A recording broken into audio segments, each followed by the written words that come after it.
আসসালামু আলাইকুম এভরিওয়ান, কি অবস্থা সবার? কেমন আছেন?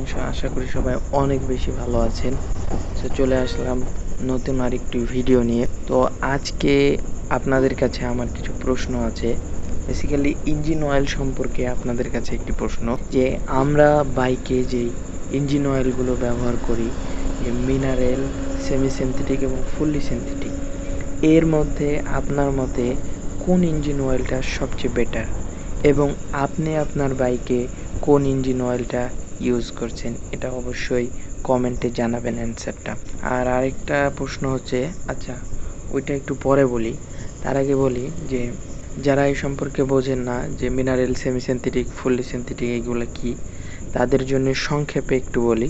আমরা যে ইঞ্জিন অয়েলগুলো বাইকে ব্যবহার করি, অনেকে মোবিল বলে থাকেন, আসলে এটা ইঞ্জিন অয়েল। বাইকের ইঞ্জিনটা স্মুথভাবে চলার জন্য, যাতে বিভিন্ন মেটাল পার্টগুলো ঘর্ষণটা না হয়, চলার সময় যেন সুন্দরভাবে এটা বাধা ছাড়া, কোনো বাধা বিঘ্ন ছাড়াই চলতে পারে, এই জন্য আমরা ইঞ্জিন অয়েল ইউজ করি, এবং আরও বিভিন্ন কারণে। সো এই ইঞ্জিন অয়েলগুলো কয়েকটি কোয়ালিটির হয়। একটি হয় মিনারেল। সো মিনারেল যেটা হয়, এটার যে ইঞ্জিন অয়েলের মলিকিউলস থাকে, যে মলিকিউলসগুলো কোনোগুলো ছোট, কোনোগুলো বড়, এগুলো বিভিন্ন আকারের থাকে।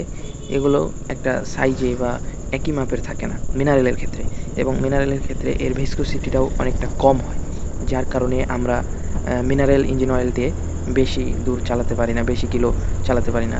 দেখা যায় 1000, 1200, 1500 চালিয়েই আমাদের ওইটাকে ড্রেন দিয়ে দিতে হয়। তো সেমি সিনথেটিকের ক্ষেত্রে এটা একটু ভালো থাকে, মানে একটু সাজানো থাকে, প্রপারলি সাজানো থাকে না, কিন্তু একটু থাকে, যার ফলে সেমি সিনথেটিক ইঞ্জিন অয়েলটা মিনারেলের তুলনায় আমরা কয়েক কিলো বেশি চালাতে পারি। আর এবার আসি ফুললি সিনথেটিকের কথা। এটা প্রপারলি একবারে ল্যাবে পরীক্ষা নিরীক্ষার মাধ্যমে তৈরি করা হয়। এর মলিকিউলসগুলো প্রত্যেকটা একই মাপের হয়, এবং এটার ভিসকোসিটি যেটা থাকে এটা অনেক বেশি হয়, যার কারণে আমরা একটা ফুললি সিনথেটিক ইঞ্জিন অয়েল থেকে অনায়াসে 2500-3000 কিলো বাইক রান করতে পারি। আর এটার ক্ষেত্রে ভিতরে আরও অনেক ফর্মুলা ইউজ করা হয়, যার কারণে বাইকের পারফরমেন্স এবং বাইকের ইঞ্জিনটা অনেক স্মুথ হয়, হিটিংটা কম হয়, যার কারণে ফুললি সিনথেটিকটা হচ্ছে আপনার বাইকের ইঞ্জিনের জন্য সবচেয়ে ভালো, যেটা আমি আমার ক্ষুদ্র জ্ঞান থেকে মনে করি, সেটা আপনাদের সাথে শেয়ার করলাম। আর এইখানে আরেকটা কথা আছে যে আমাদের দেশের বিভিন্ন মেকার এবং অনেক বাইকার ভাই আছে যারা বলে থাকেন যে ফুললি সিনথেটিক নাকি শুধুমাত্র 150, 160 বা এর ওপরে যে বাইকগুলো রয়েছে এর জন্য, এইসব বাইকের জন্য 100, 110, 125 এইসব নিম্ন শ্রেণীর বাইকগুলোতে নাকি ফুললি সিনথেটিক ইউজ করলে কোনো লাভ নেই বা কোনো ফায়দাই পাওয়া যায় না আসলে। আবার অনেকে এমন বলে থাকে যে এগুলো ইউজ করলে নাকি কম সিসির বাইকগুলোতে ইঞ্জিনের ক্ষতি হতে পারে।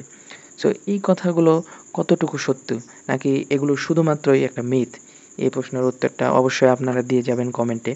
আর আপনি যদি বাইক সম্পর্কে ভালো না বোঝেন, তাহলে আপনার কোনো ভাই ব্রাদার বা বন্ধুবান্ধব যারা বাইক সম্পর্কে ভালো বোঝে, তাদেরকে আপনি এই ভিডিওটা শেয়ার করে দেবেন অবশ্যই, যাতে করে তারা আমার এই প্রশ্নের উত্তরটা দিতে পারে। আমি এটা জানার জন্য কৌতূহলবশত আমি বর্তমানে যে বাইকটি ইউজ করছি, ডিসকভার 100, এই বাইকটিতে আমি ফুললি সিনথেটিক ইউজ করেছি। এটার গ্রেড যেটা 20W50, সেই গ্রেডের।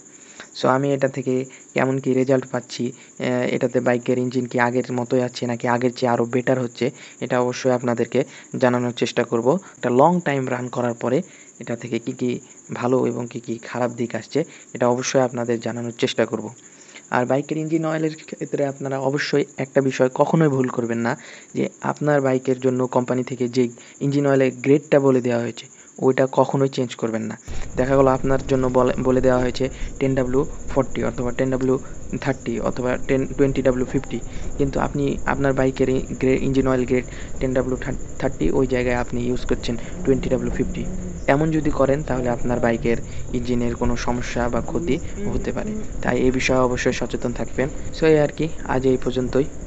সবাই ভালো থাকবেন, সুস্থ থাকবেন। আর ভিডিওটা যদি ভালো লেগে থাকে অবশ্যই একটা লাইক করে দিবেন এবং চ্যানেলটাকে সাবস্ক্রাইব করে দিয়ে আমাদের সাথে থাকবেন।